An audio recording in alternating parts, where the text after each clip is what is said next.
Kullu nafsin dha'iqatul maut. Setiap yang berjiwa pasti akan merasakan kematian. Assalamualaikum warahmatullahi wabarakatuh. Jumpa lagi dengan Mbah Mun Najat Karimullah yang mengampu channel tasawuf dalam perspektif ilmiah eksakta. Kami adalah pengamal tarekat arwah yang tergabung dalam majelis zikir Tarekat Naqsabandiyah Khalidiyah Nusantara, sehingga fokus bahasan kami pada eksplorasi ruang-ruang rohani. Kali ini masih membahas atau melanjutkan bahasan sebelumnya, yaitu terkait jiwa atau nafs dan ruh.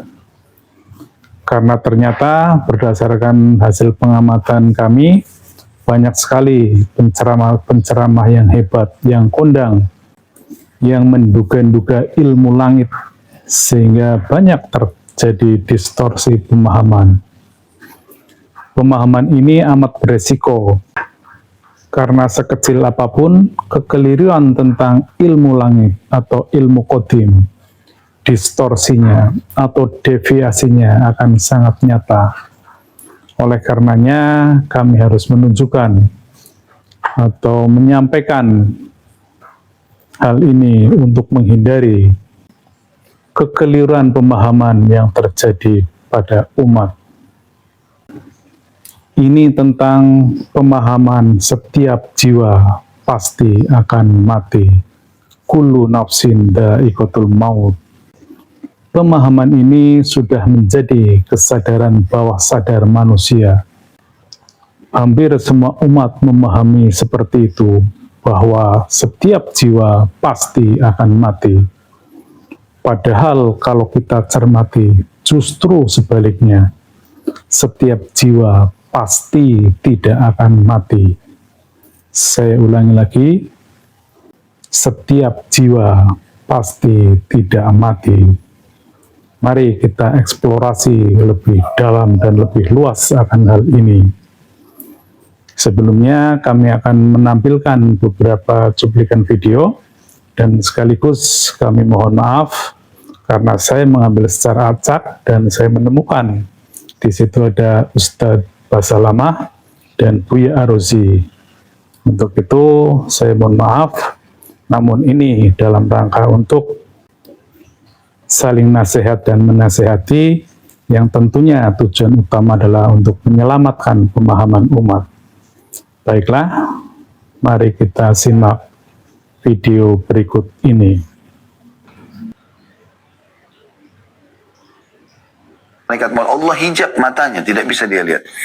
Tapi tiba-tiba seperkasa apapun ya orang itu, sepintar apapun dia, sekaya apapun dia, pada saat itu hitungan detik dia akan meninggal, ruhnya dicabut, selesai. Itu fakta, gitu kan? Pastikan. Sebagaimana Allah sebutkan dalam surah Al-Imran, kullu nafsin dha'iqatul maut, semua jiwa pasti akan mati. Tidak mungkin tidak gitu. Kullu nafsin dha'iqatul maut wa innama tuwaffawna ujurakum yawmal qiyamah faman zuhzi'a 'anil nari wa udkhilal jannata faqad faz wa mal hayatud dunya illa mata'ul ghurur. Setiap jiwa pasti akan mati. Pasti akan mati. Dan ganjaran kami akan disempurnakan nanti pada hari kiamat. Nah, inilah ayat yang dibaca tadi oleh mukri kita. Kullu nafsin dha'iqatul maut. Ada satu lafaz yang menarik di situ. Yang mati itu ternyata cuma nafs, ruh tidak. Yang merasakan mati itu nafs. Kullu nafsin, setiap jiwa. Nafs, ruh tidak. Enggak ada lafaz, ada nggak ayatnya kullu ruhin? Karena ruh tidak pernah mati. Pemirsa dimanapun Anda berada, betapa pentingnya mengenal diri sendiri. Karena diri itulah sesungguhnya yang akan dihisab. Diri atau jiwa atau nafas atau kesadaran adalah hasil interaksi antara ruh, akal, kolbu, dan naluri. Ini penting saya jelaskan dan saya harus menjelaskan berkali-kali bahwa diri manusia sesungguhnya bukanlah jasad yang ini. jasad ini hanyalah cangkang belaka, hanyalah hardware belaka yang ditinggali oleh sebuah entitas yang abstrak. Inilah sesungguhnya yang mengendalikan ruh, akal, naluri, dan kolbu. Interaksi atau gabungan dari keempat inilah sesungguhnya yang namanya kesadaran, yang namanya diri, atau yang namanya jiwa. Dan ternyata masing-masing entitas ini, ruh berada di alam sendiri, yaitu alam akhirat. Akal, dia kompatibel dengan alam fisika. Kemudian naluri, dia kompatibel dengan alam metafisika. Sehingga hasil dari interaksi ini menghasilkan beberapa jenis kesadaran. Yakni ketika ruh yang dominan itulah yang namanya alam atas sadar. Ketika akal rasional yang mendominasi itulah alam sadar.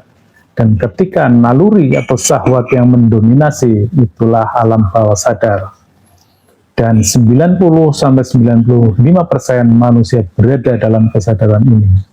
Hanya sekitar 5-10% manusia berada dalam keadaan alam sadar.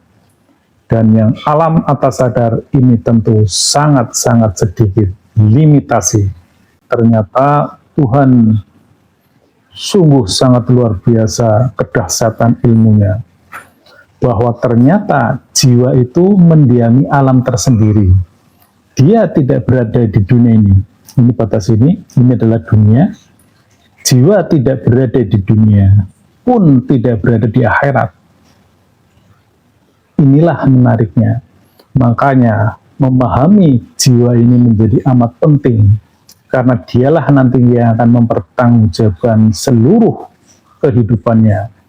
Dia yang akan mengalami kenikmatan. Dia pula yang akan mengalami penderitaan. Itu prinsip utamanya. Sehingga atas dasar hal tersebut, maka kullu nafsin dha'iqatul maut. Itu artinya bukan setiap jiwa itu pasti mati, tetapi setiap jiwa pasti merasakan. Inilah frasa merasakan yang seringkali dihilangkan. Saya yakin itu bukan karena kesengajaan, tetapi karena ketidaktahuan, karena kurang cermat memahami ayat tersebut. Kullu nafsin dha'iqatul maut, itu adalah merasakan kematian.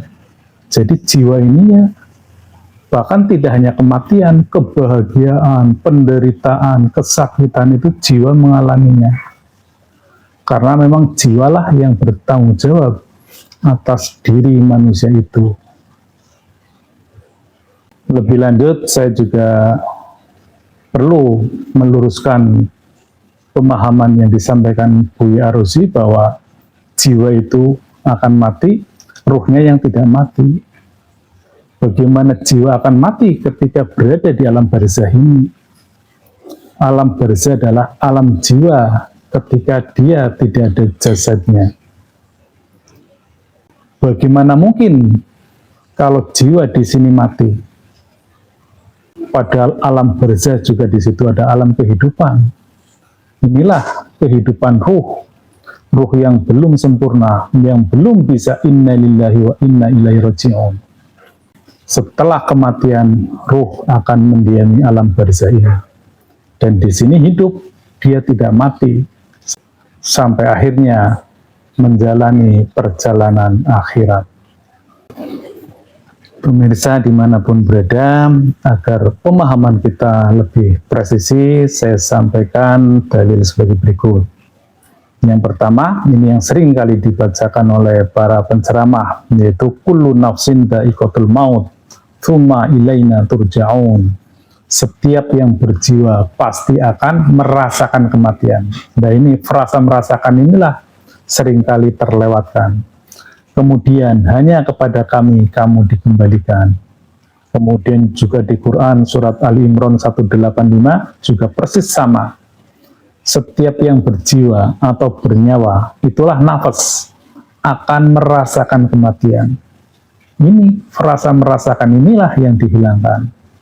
Padahal jiwa itu tidak akan pernah mati. Mana buktinya? Ada di Quran surat Ali Imran 145. Wa makana li nafsin antamuta illa biidznillah kitabam muajjala. Yang artinya setiap yang berjiwa atau bernyawa, itulah nafas, tidak akan mati. Sudah jelas sekali. Kecuali dengan izin Allah. Jadi sangat mudah sekarang memahami apa itu jiwa terkait dengan kematian. Bahwa jiwa adalah hasil interaksi antara ruh dengan potensi dalam diri manusia. Dan itu tidak akan mati. Dia hanya merasakan kematian. Kembali ke slide ini, kenapa hal ini perlu saya sampaikan? Karena kami adalah penganut tarekat arwah yang fokus pada eksplorasi ruang ruhani. Jadi justru disinilah kuncinya. Karena secara regulasi normatifnya ketika manusia mati, jiwanya berada di alam barzah.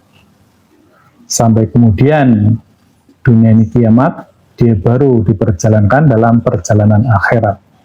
Tetapi dalam praktek ilmu tarekat arwah, justru kematian ini bisa dimanipulasi. Karena sesungguhnya kita hanya menonaktifkan. Jadi bukan mematikan juga, menonaktifkan fungsi ini, fungsi akal, kolbu, dan naluri. Itu dinonaktifkan sehingga jiwa itu menjadi bersih karena dia didominasi oleh ruh.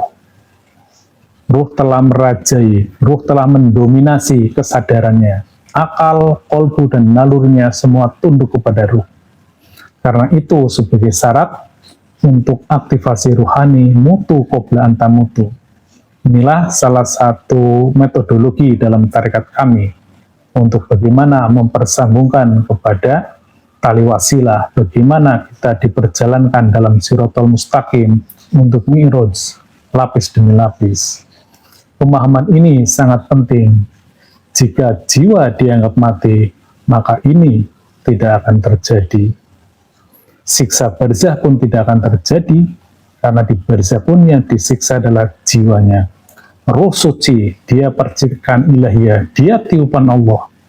Dia tetap hidup, dia tidak disiksa karena dia sifatnya zero, tanpa preferensi, tanpa hasrat, not belonging. Dia tidak ada apa-apa, dia netral. Apanya yang disiksa orang netral. Demikian, semoga jelas dan sekali lagi ini menjadi penting untuk pemahaman kita bersama. Mari kita rubah pemahaman bawah sadar kita yang menyatakan bahwa setiap jiwa itu mati. Tetapi sebaliknya, setiap jiwa tidak mati. Sekali lagi, setiap jiwa tidak mati. Demikian. Pemirsa dimanapun berada, demikianlah yang dapat kami sampaikan. Selanjutnya perlu saya simpulkan bahwa setiap jiwa tidak akan mati, ia hanya merasakan kematian. Bahkan sesungguhnya kehidupan yang sesungguhnya adalah setelah kematian fisik ini. Itulah hakikat yang sebenarnya. Demikian, mohon maaf sekiranya banyak hal yang kurang berkenan dalam penyampaian kami. Illahi anta maksudi waridhoka matlubi. Wassalamualaikum warahmatullahi wabarakatuh.